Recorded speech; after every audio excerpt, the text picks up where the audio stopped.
સુરેન્દ્રનગર જિલ્લા કલેક્ટર કેસી સંપતે થાનગઢમાં 8 વર્ષથી ગોકળ ગતિએ ચાલતા ઓવરબ્રિજની કામગીરી અંગે રૂબરૂ મુલાકાત લીધી। નવનિર્માણ ઓવરબ્રિજની કામગીરી તાકીદે પૂર્ણ કરવા કલેક્ટરે સૂચના આપી। સુરેન્દ્રનગરના જિલ્લા કલેક્ટર સાહેબ કેસી સંપત, ચોટીલા તાલુકા ટીડીઓ સાહેબ થાનગઢ, મામલતદાર સાહેબ થાનગઢ, ચીફ ઓફિસર સહિતના તમામ અધિકારીઓ કોની કલેક્ટર દ્વારા થાનગઢના ઓવરબ્રિજ, ભૂગર્ભ ગટર રોડ, રસ્તા અનેક પ્રશ્નો બાબતે થાનગઢ સિરામિક દ્વારા ગાંધીનગર સુધી રજૂઆત કરવામાં આવી હતી અને સતત પ્રેસ આઉટ થતા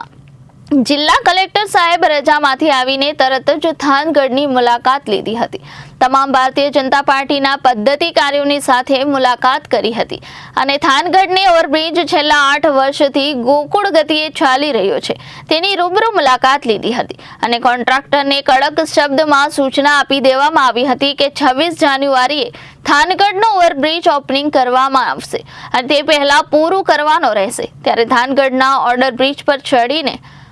ખોટ જિલ્લા કલેક્ટરે નિરીક્ષણ કરવામાં આવ્યું હતું અને જે અંડરબ્રિજ કામ ચાલી રહ્યું છે તેનું પણ નિરીક્ષણ કરવામાં આવ્યું હતું અને થાનગઢના જે કામ બાકી છે તેની રજૂઆત કરવામાં આવી હતી। ખાસ કરીને કોંગ્રેસના પ્રમુખ મંગળભાઈ ભગતે ખાસ જણાવ્યું હતું કે સાહેબ, આપ જ્યારે આવો ત્યારે થાનગઢના પ્રશ્નો બાબતે અમને પણ બોલાવો, કારણ કે સત્ય હકીકત નિવૃત્ત પક્ષના નેતા તમને આપશે, શાસક પક્ષના નેતા નહીં આપે। અને આજે થાનગઢની પ્રજાને લીલા કલેક્ટર સાહેબ ખુદ રૂબરૂ મુલાકાત લેતા વેપારીના આગેવાન પ્રકાશભાઈ મહેતાએ જણાવ્યું હતું કે હવે બ્રિજનું કામ પૂરું થશે તેવો અમને પૂરેપૂરો સંતોષ છે, કારણ કે અત્યાર સુધી અમને એમ જ હતું કે હજી આ કામ 2 વર્ષ ચાલશે। ત્યારે આ સમયે ભારતીય જનતા પાર્ટીના આગેવાન વિજયભાઈ ભગત, નીનાબેન ડોડિયા, લક્ષ્મણભાઈ અલગોતર, જયરાજભાઈ ખાચર, પ્રતાપભાઈ ખાચર, જીતુભાઈ પુજારા અને અનેક આગેવાનો હાજર રહ્યા હતા। આ સમયે કોંગ્રેસના પ્રમુખ મંગળભાઈ ભગત હાજર રહ્યા હતા।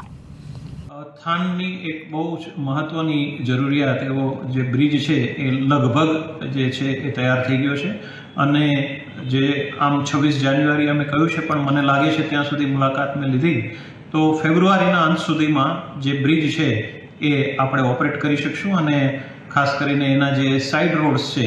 એ પણ આપણે ખૂબ ઝડપથી એ કામગીરી થાય એના માટે મેં સૂચના આપેલી છે। ગઈકાલે સમગ્ર બ્રિજની મુલાકાત લીધી। એવી જ રીતે રેલવે દ્વારા બની રહેલ એક અંડરબ્રિજ જે છે જેને પણ આપણે સેન્કશન કર્યો છે એની પણ મુલાકાત લીધી અને ખાસ કરીને થાનગઢની અમારી ટીમ જે મામલતદાર અત્યારે નગરપાલિકાના વહીવટદાર તરીકે છે, ચીફ ઓફિસર શ્રી, અમારા બાકીના જે સ્ટેક હોલ્ડર્સ અને પદાધિકારીઓ જે છે એમની સાથે ચર્ચા વિચારણા કરીને ખાસ કરીને જે પાણીના પ્રશ્નો અને જે ગટર વ્યવસ્થાના જે પ્રશ્નો છે, રોડ રસ્તાના પ્રશ્નો છે, ખાસ કરીને જે આપણી થાનગઢમાં જે ઉદ્યોગો આવેલા છે, સેનિટરીના ઉદ્યોગો, એના જે પ્રશ્નો છે તો એના બાબતે ચર્ચા વિચારણા કરી છે। એક થાનગઢ બાયપાસ થઈ શકે એવી પણ સાઇટની મેં મુલાકાત લીધી છે। થાનની એક બહુ જ મહત્વની જરૂરિયાત એવો જે બ્રિજ છે એ લગભગ જે છે એ તૈયાર થઈ ગયો છે અને જે આમ 26 જાન્યુઆરી અમે કહ્યું છે, પણ મને લાગે છે ત્યાં સુધી મુલાકાત મેં લીધી તો ફેબ્રુઆરીના અંત સુધીમાં જે બ્રિજ છે એ આપણે ઓપરેટ કરી શકશું અને ખાસ કરીને એના જે સાઇડ રોડ્સ છે એ પણ આપણે ખૂબ ઝડપથી એ કામગીરી થાય એના માટે મેં સૂચના આપેલી છે। ગઈકાલે સમગ્ર બ્રિજની મુલાકાત લીધી। એવી જ રીતે રેલવે દ્વારા બની રહેલ એક અંડરબ્રિજ જે છે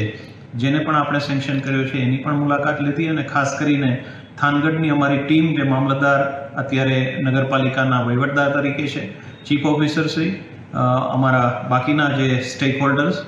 અને પદાધિકારીઓ જે છે એમની સાથે ચર્ચા વિચારણા કરીને ખાસ કરીને જે પાણીના પ્રશ્નો અને જે ગટર વ્યવસ્થાના જે પ્રશ્નો છે, રોડ રસ્તાના પ્રશ્નો છે, ખાસ કરીને જે આપણી થાનગઢમાં જે ઉદ્યોગો આવેલા છે, સેનિટરીના ઉદ્યોગો, એના જે પ્રશ્નો છે તો એના બાબતે ચર્ચા વિચારણા કરી છે। એક થાનગઢ બાયપાસ થઈ શકે એવી પણ સાઇટની મેં મુલાકાત લીધી છે। Bureau report, Janadesh news, Surendranagar.